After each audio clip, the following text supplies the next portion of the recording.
Science of Magic with Gwilda Wiyaka is largely an opinion talk show. All opinions, comments, or statements of fact expressed by Gwilda Wiyaka's guests are strictly their own and are not to be construed as those of the Science of Magic or endorsed in any manner by Gwilda Wiyaka, Relmar McConnell Media Company, its affiliated networks, stations, or employees.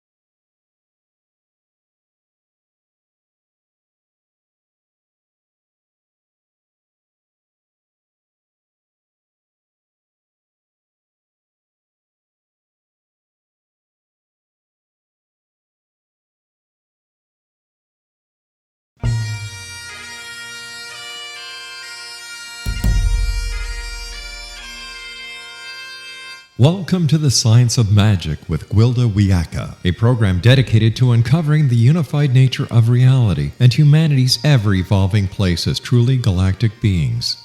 For more information on the Science of Magic with Gwilda Wiyaka, visit us online at www.thescienceofmagic.net.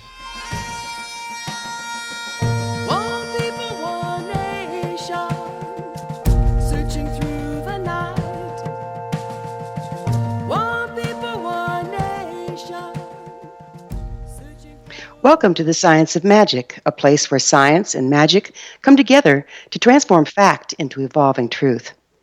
We're coming to you through the X-Zone Broadcast Network, xzbn.net.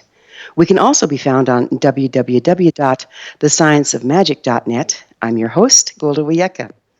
This hour we'll be exploring life everlasting.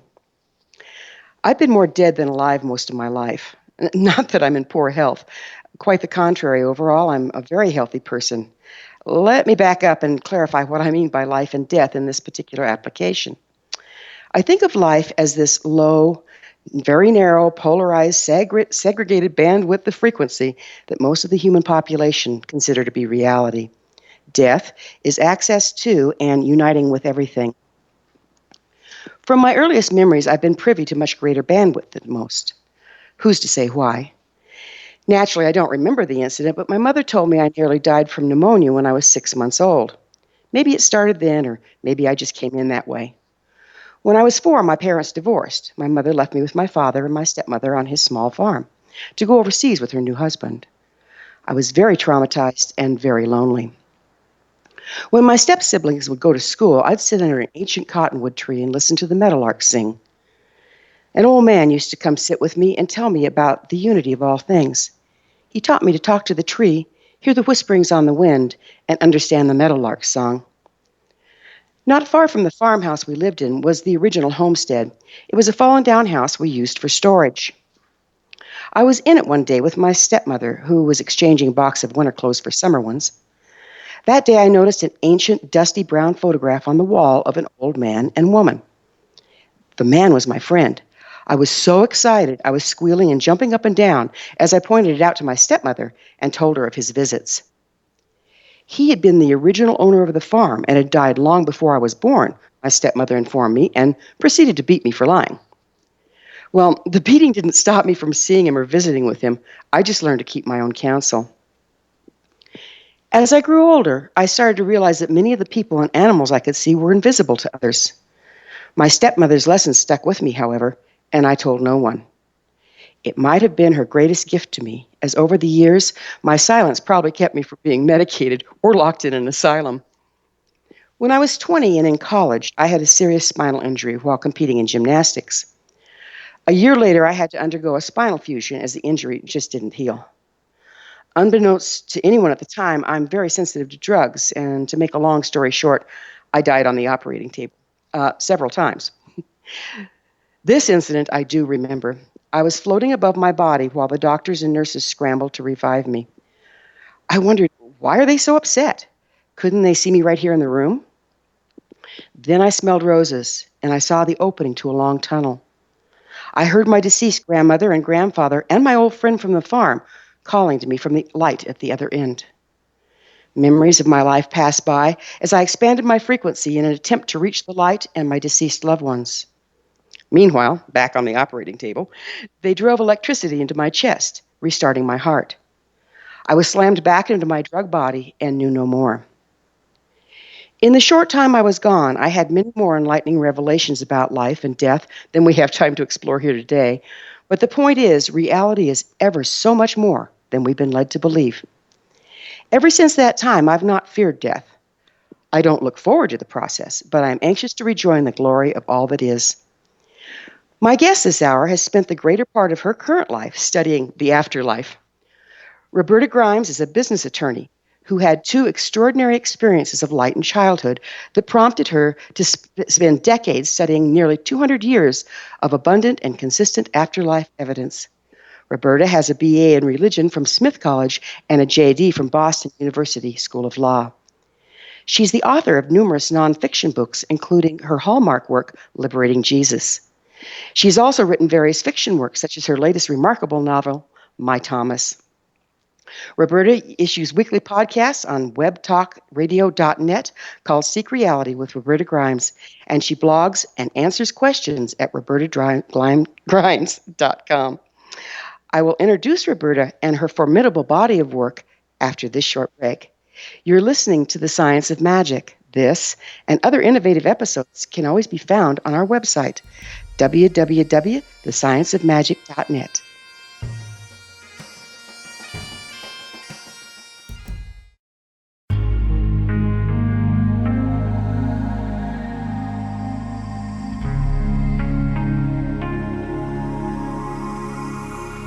The scientist and the mystic have been on an age-old, relentless search with one thing in common. They seek truth. Their paths converge in the 40,000-year-old practice of shamanism, an ancient science delving to the quantum level of life, facilitating healing, manifestation, and evolution.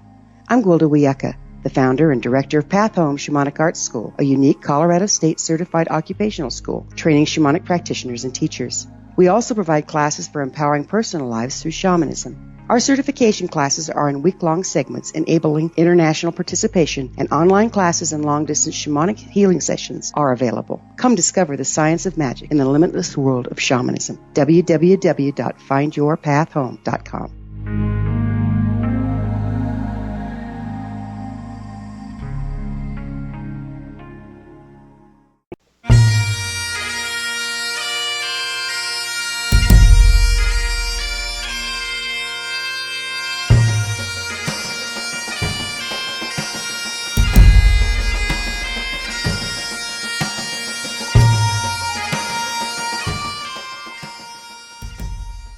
Welcome back. This is The Science of Magic, dedicated to unification and evolution of consciousness. I'm your host, Gwilda Wiyaka. Our very special guest this hour is business attorney and author Roberta Grimes. She's the author of numerous compelling books, including Liberating Jesus and My Thomas. Roberta, having the good fortune to peruse your many wonderful literary works, I'm very impressed with your amazing body of knowledge about the afterlife and the nature of reality. Thank you so much for joining us on The Science of Magic. Well, Gwilda, I'm so glad to be here. Thank you for inviting me. I know you get asked this one all the time, but what made an attorney want to study death and afterlife?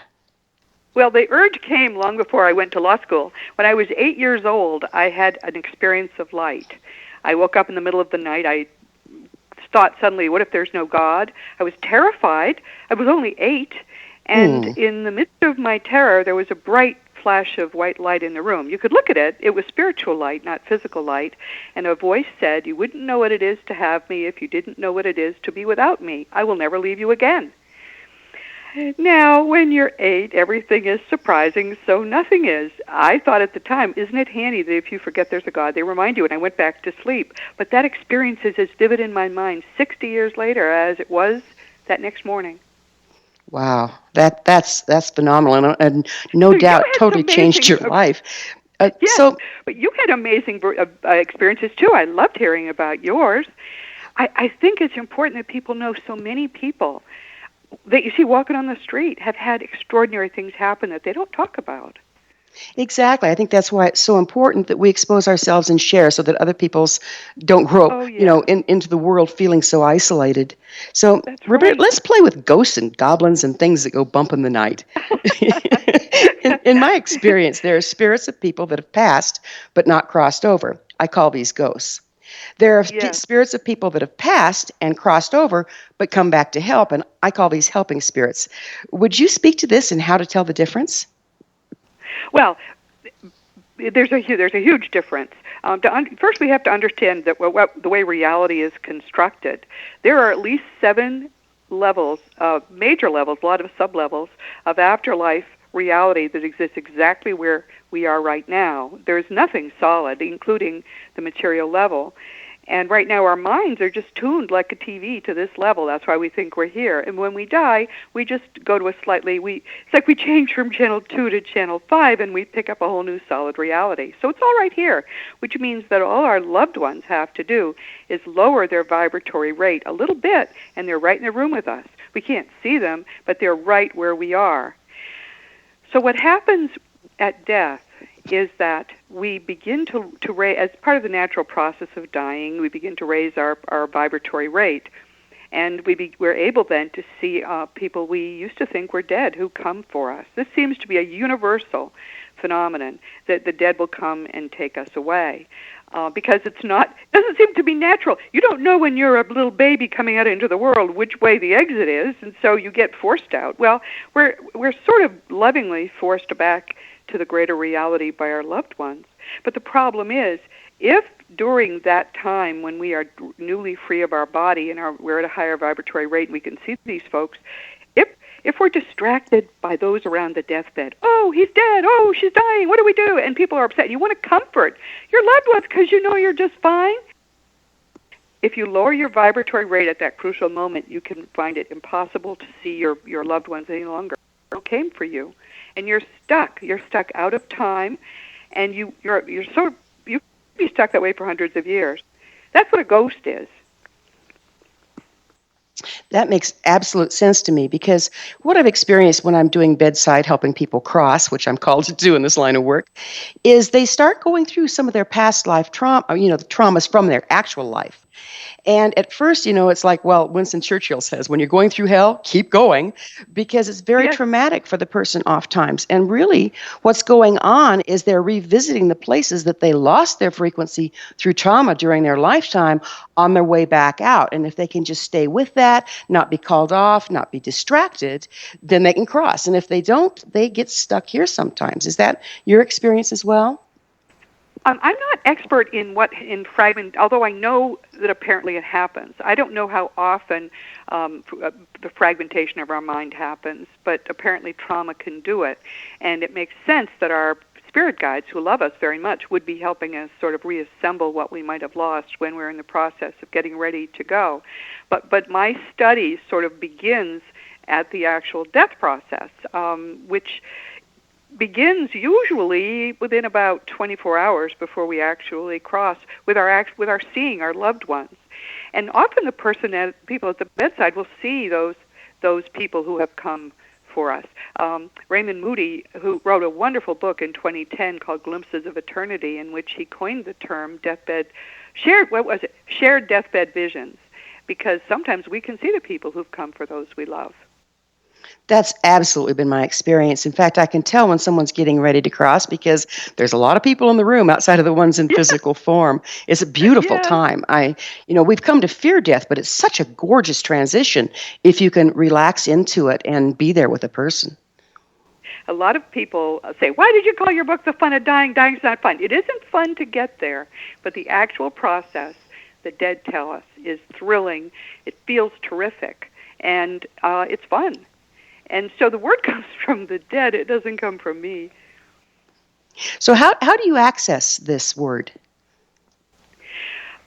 Most people have no awareness that we have almost 200 years of abundant and consistent communications from the dead. Completed deaths. This is a different process from near-death experiences, which are much more varied for reasons we can talk about if you like. But a completed death is one that we can then learn, once we talk to these people, we can learn in particular what it's like where they are and what the process was and so on. And in the early, about 100 years ago, in the early part of the 20th century, we were getting extraordinary communications, both in the northern U.S. and in the London area.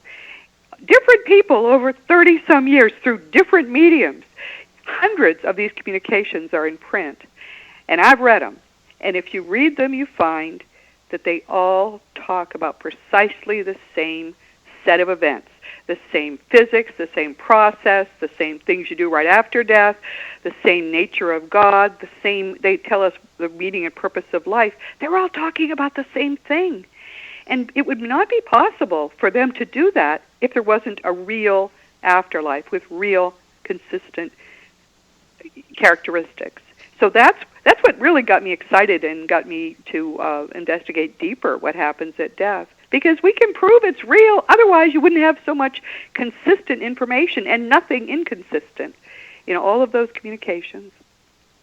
It's so fun to look at, and I've studied a lot of different religions, and in the original form, each of them had a provision for helping people cross, for holding the space so they could get over. Like as a Lakota pipe carrier, I carry the spirit of the dead for a full year. Talk about being schizophrenic. And then help, so the family has time to mourn and then help them cross. And that's just one instance of different ways of helping the dying process. But we've gotten away from our religions and our roots, and now people are kind of left on their own to fumble their way through the process. And if they can raise their frequency enough to connect with their helping spirits, they have guidance.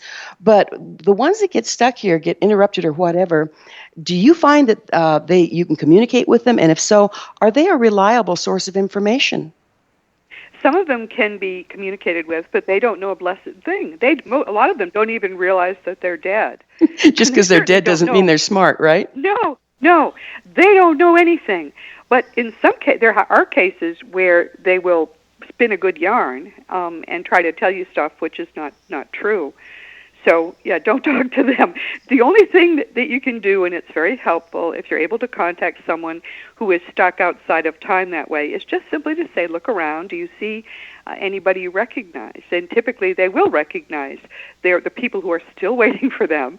And then say, go with these people. They're going to take you home. And that's how you truly can rescue these folks. The rescuing goes on. It's everybody eventually will be rescued, but because there are so few doing the rescue work, it's going to take a lot of time. It's a full-time job because so many people, and I do psychopump work, which is helping the dead to cross. And it's like there's a whole populace out there, people that died a sudden death and don't know they're dead in an accident or under anesthesia or didn't have a faith behind them to know what to do at the time of crossing. And talk about denial. Like you say, a lot of them don't even know they're dead. So those of us that can encourage it, if we touch into them, if we can encourage them to cross, but it's real important not to take them on. Have you done any work or studied anything about possessing spirits? I only liked to study certain things, and possession was one of the things until very recently, I just didn't want to know about. But in fact, it is relatively easy if we don't protect our spiritual defense system, commonly called our aura. It's not difficult for us to pick up pretty nasty and sometimes just very confused beings who, for one reason or another, feel the need to latch on to us. Typically, one of the strains of this problem comes from addictions. People who are addicted to drugs, alcohol, for some reason also sex, will sometimes refuse to go and will try to latch onto someone else's body. If you get drunk in a bar, apparently that shreds your aura enough that you can be pretty guaranteed you're going to start carrying around people who will keep telling you need another drink. This is one reason people become alcoholic, because it isn't just their craving now, it's some dead people who have the same craving. Yeah, so Lord. when they're, I'm sorry, go ahead. No, I was just saying, isn't that awful? Oh, I mean, yeah, I can't even think about it. It is. Yeah. So it's like when you drop your own frequency through imbibing in alcoholic beverages, you become available or attuned to a frequency of something that has already crossed, or not crossed, but died, and wants to be able to continue with the addiction. Is that what you're seeing there? Yes.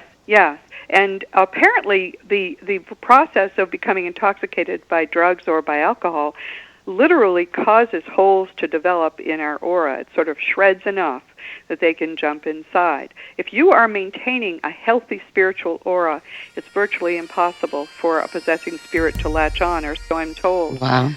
Well, we're going to have to take a break. This is just so much fun, Roberta. We'll return to our discussion after this short break. You're listening to The Science of Magic. I'm your host, Gwilda Wiyaka. You want to hear more? Other innovative episodes can always be found on our website, www.thescienceofmagic.net.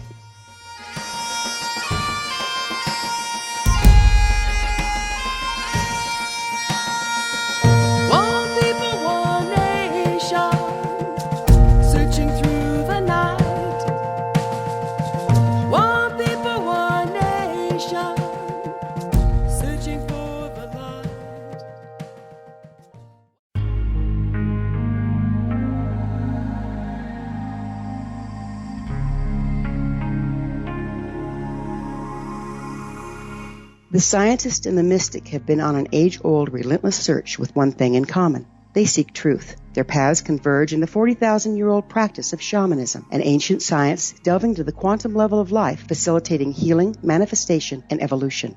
I'm Gwilda Wiyaka, the founder and director of Path Home Shamanic Arts School, a unique Colorado State certified occupational school training shamanic practitioners and teachers. We also provide classes for empowering personal lives through shamanism. Our certification classes are in week-long segments enabling international participation, and online classes and long-distance shamanic healing sessions are available. Come discover the science of magic in the limitless world of shamanism. www.findyourpathhome.com.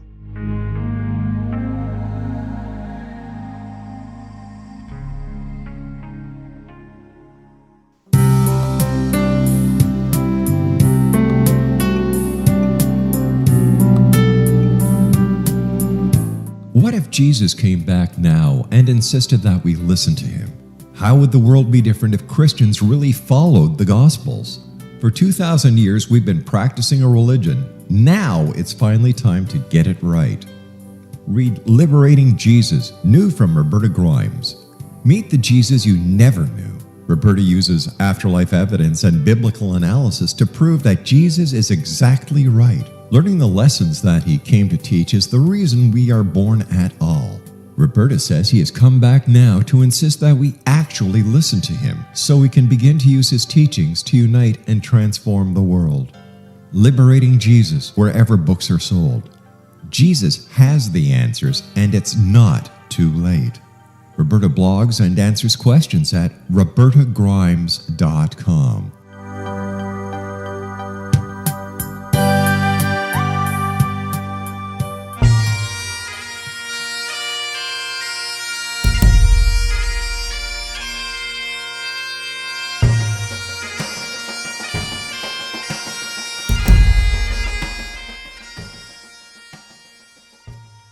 Welcome back. This is The Science of Magic, a place where magic and science come together to promote enlightenment. We can be found on www.thescienceofmagic.net. I'm your host, Gwilda Wiyaka. Our special guest this hour is author of Liberating Jesus, Roberta Grimes. She can be found at www.robertagrimes.com. Roberta, welcome back. Oh, I'm so glad to be with you. We're having so much fun. And I love that This you is know a blast. so many things. You know, one thing we were getting into towards the end last time is how when people lose their way, crossing is not necessarily easy or smooth. And your book, Liberating Jesus, just really pulls back how important it is to have guidance and faith and enlightenment through our spiritual evolution. Would you tell us a little bit about your book? Oh, thank you. When I was doing the afterlife research, one thing that I'm not the only one in this situation, everyone who seriously investigates the afterlife evidence finds that there is no evidence for any of the major Christian teachings. You don't have to be a Christian to get into the highest levels of heaven. God doesn't judge us. Actually, Jesus tells us that in the Gospels. No religious figure judges us. Jesus says that too. We are our own judge. Jesus tells us that. So much was not right, and I was such a zealous Christian. And finally, I'd read the Bible and read the Gospels over and over, but finally I specifically sat down and compared the teachings of Jesus in the Matthew, Mark, Luke, and John with what the afterlife evidence tells us is true. And I found that Jesus had told us things about God, reality, death, the afterlife, and the meaning of our lives we could not have confirmed until the 20th century. I think this was a huge discovery. But the more I thought about it, the more I thought, and because I've been a Christian for so long, I know what it is to be a Christian. It's too easy because we're told all we have to do is to claim Jesus as our Savior and we get right to heaven. God never judges anybody. God loves us infinitely. So that's not what does it. That doesn't help at all. What helps is following those teachings, and Jesus says that. So eventually, there are appendices in The Fun of Dying and The Fun of Staying in Touch that say this stuff. But finally, I had to just plain write it. It was hard. But I think it's important that people know this. If you love Jesus, understand that he is speaking to you right now, and what he's telling you is the truth, and the only way to get it is to read the Gospels, and only the Gospels. That's really what liberating Jesus is about. It seems only fair, don't you think? Yeah, it's there. I know for me, it was like I was unencumbered by any religious training growing up. And so in college, I became totally intrigued with the Bible and what was said there. And so then I started trying to go to church, and I was flabbergasted that what they were telling me was meant by what was said wasn't what I was getting at all. And eventually I had to go back to, well, what is really being said? Because I think that Jesus is much larger than the individuals that might try to control by misinterpreting his words. Is that what you found, Roberta? Oh, yes. The problem we have, Jesus is much more revered in the afterlife levels than here. They call him the Master. They don't call him by a name. And it doesn't matter what someone's religion was in life. Jesus is the big shot after we die. So it's time, I think, for us to take the wisdom that our dead loved ones know and apply it to our lives here. We are here to learn to love and forgive as a way to grow spiritually. That's the only reason the universe exists. Jesus tells us that. So it's time to throw away the whole Old Testament. Jesus, by the way, does that in the Gospels. He says that his teachings replace the law and the prophets. Therefore, you don't need those. The problem Christians have is that the early councils said, we are being inspired by God. This is God's inerrant word. And, based on what? I mean, that nobody necessarily... would you say that about something you wrote? Yet these people did. And there's no other evidence for it. And frankly, I've read the Gospels as well as all of the Bible repeatedly. I urge anyone who believes it has to be God's inerrant word to actually sit down and read the Old Testament. It's not. There are things so barbaric in the Old Testament that the God that the early Jews worshipped was not a God of love, was a God of judgment and a God of rage. The only God that exists, which Jesus tells us and which the dead tell us, is a God of infinite love and mercy, nothing but love, never judges us, only wants us to come and join him and be of his heart.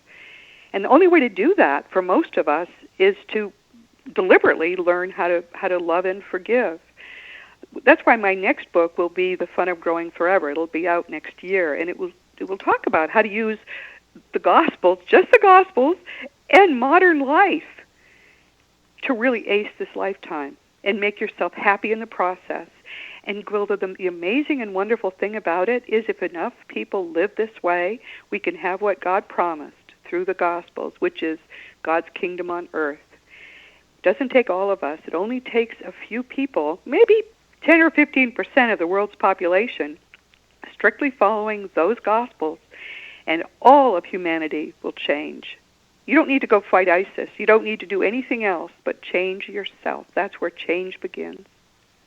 It is an inside job. And what I find so amazing is that we have this beautiful work in our hands. We've had it for 2,000 years. Yeah. And it's so simple to follow. And that to me is the point, is that, like you just said, the more of us that stand in the higher frequency of love and forgiveness and hold that, Yes. the whole world can be transformed. It doesn't take that many. So I've heard that and in my studies, that they hooked the Old Testament onto the New Testament, but the Old Testament really came from the Jewish tradition, and Jesus came to bring the next level of enlightenment as we got into a higher frequency time when we could receive it. Has that been what you're talking about here? What you just said is absolutely perfect. Jesus says in the Gospels, remember, when he was teaching, to talk against the prevailing religion would bring a death sentence, so he had to be careful. And one of the things he did to fool the temple guards, the guards would change, but his followers would be constant from day to day. So he would say things over several days of time and elude capture for a little longer that way. Someone asked him one day, well, aren't you trying to replace the law and the prophets? Well, he looks at the temple guard nearby, and he says, no, I'm not here to replace the law and the prophets, which is what they call the Old Testament. I'm here to fulfill the law and the prophets. Well, so he squeaked by that day. Another day, someone said, well, teacher, what is the greatest commandment? Thinking of course, the 10 Commandments. Jesus gives us 2 new commandments. These are new commandments from God. He says, the greatest is you shall love the Lord your God with all your heart, soul, and mind, and the second is like it. You shall love your neighbor as yourself. Then he says something very important. He says, in that consists the whole law and the prophets.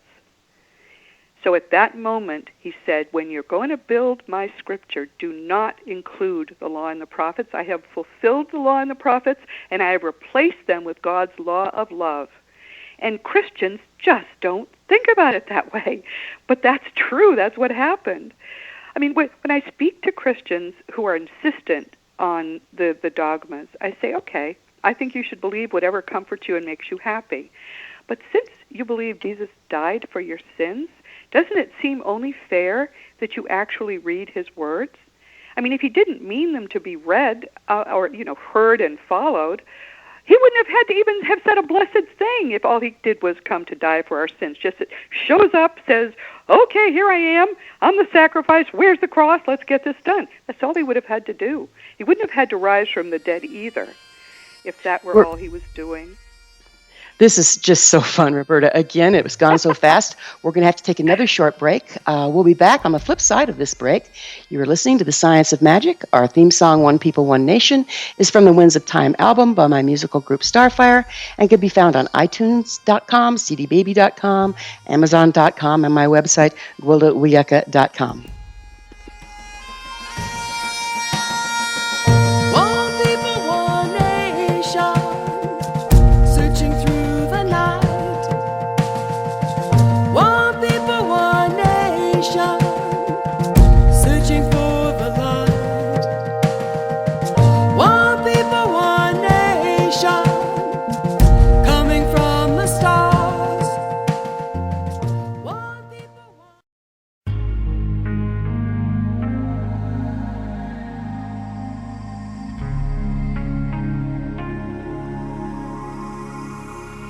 The scientist and the mystic have been on an age-old, relentless search with one thing in common. They seek truth. Their paths converge in the 40,000-year-old practice of shamanism, an ancient science delving to the quantum level of life, facilitating healing, manifestation, and evolution.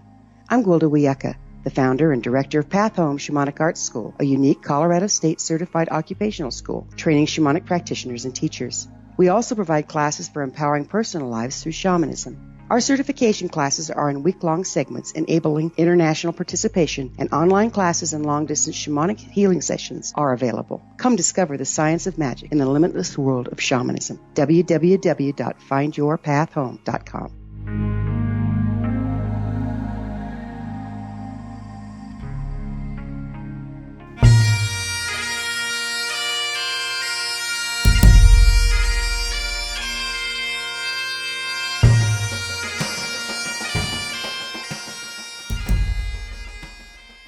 Welcome back. This is The Science of Magic, a place where magic and science come together to promote enlightenment. We can be found on www.thescienceofmagic.net. I'm your host, Gwilda Wiyaka.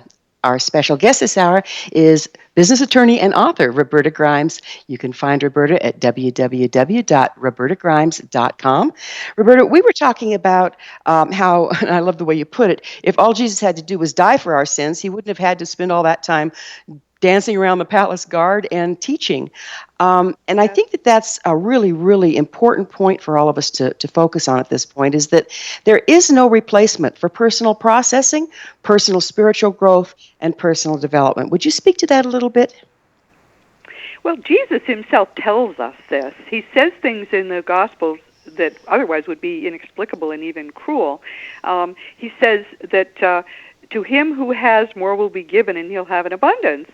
To him who does not have, even what he thinks he has will be taken away. And throw that worthless servant out into the darkness, where there will be wailing and gnashing of teeth, which actually is the lowest afterlife level. He describes it pretty well.